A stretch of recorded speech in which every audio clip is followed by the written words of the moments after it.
Hi, it's Peter Chapman from SKUFood, and we really appreciate you visiting SKUFood.com, where we try to be a great resource for people in the food and beverage industry. In our industry right now, there is so much going on with regards to pricing and volatility, where suppliers are experiencing increasing in costs for their ingredients, their packaging, they're having difficulties with labor, a lot of different things going on, and it's so important that you get the right price for your products.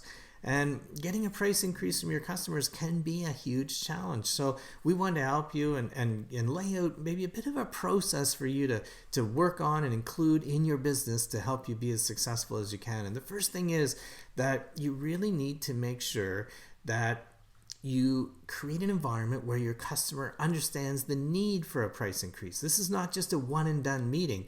This is feeding them information throughout the year, talking about what's going on. Perhaps you see an increase coming in packaging, but because you were able to buy in a little bit more volume at the old price, you're able to maintain your price. So tell them that so that they understand, okay, you know what, the next time they order packaging, it's going to be more. Or next time an ingredient comes in, it's going to be more. So you need to first and foremost create that environment where there's reality of a price increase coming. And then you need to demonstrate value, that your products are priced right within the category. So understand your category. Do you see your competition moving? Do you see private label moving? What's going on? Because if you're the only one going up, then that's going to be a challenge to get that price increase through. So make sure you know what's going on within the category.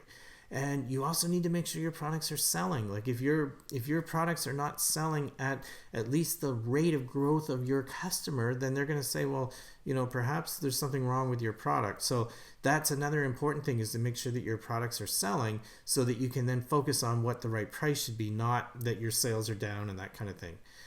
Next thing is you need to use the facts. If you're going to negotiate an increase, you need to use the facts. Your customers are knowledgeable about what's going on, whether it's commodity pricing or even on some kind of packaging and logistics. I mean, they have trucks too. So if you're going to use numbers, make sure that you use the facts and understand that you can't just go in and say, labor went up 15%.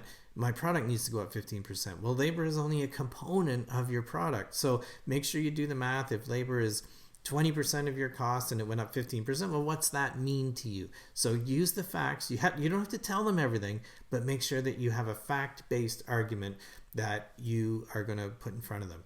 The next thing is relationships. You can really influence that decision with a good relationship, and good relationships are built over time. They're not built in one meeting, and sometimes that means you communicate to them through the year, that kind of thing. There's lots of different ways that you can build those relationships, and it doesn't mean it's automatic that you're going to get that increase, but if you have a good relationship, you can have an open and honest conversation with them, as opposed to them saying, well, you didn't deliver on your service level, you didn't do this, you didn't do that.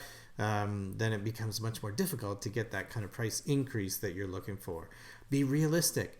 We're operating in an environment right now where there's so much volatility, and I think retailers are kind of concerned that people are taking advantage of that. And I'm not saying you are, but perhaps some people are, and then when they feel one person is, then they feel that a lot of other people are. So whether that's right or not, it doesn't matter.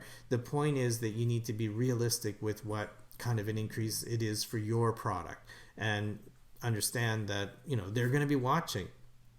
And so just make sure that you also put together a great presentation when you do have that window to try to put in your price increase. But a lot of that is built, and it's built on the foundation that you've created throughout the entire year. Getting a price increase is not a one and done meeting. It's really trying to work with them. Sometimes, positioning it ahead of time, talking about the facts, sharing information with them. They might not email you back or whatever it is, but you just need to keep feeding them, and try not to make it all negative.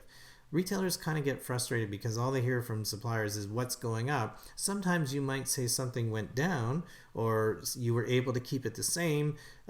So instead of a 10% increase, you were able to offset some of that, and it only needs to be 7 or something like that. So try to be as realistic as you can. And I appreciate it's a challenging environment, but if here at SKUFood, we like to try to help people get through some of those things. We've got a great 8-step process to help you get a price increase. You can download that here, and if you've got any questions about it, we'd be happy to answer them for you. And we wish you all the best success with your food and beverage business going forward.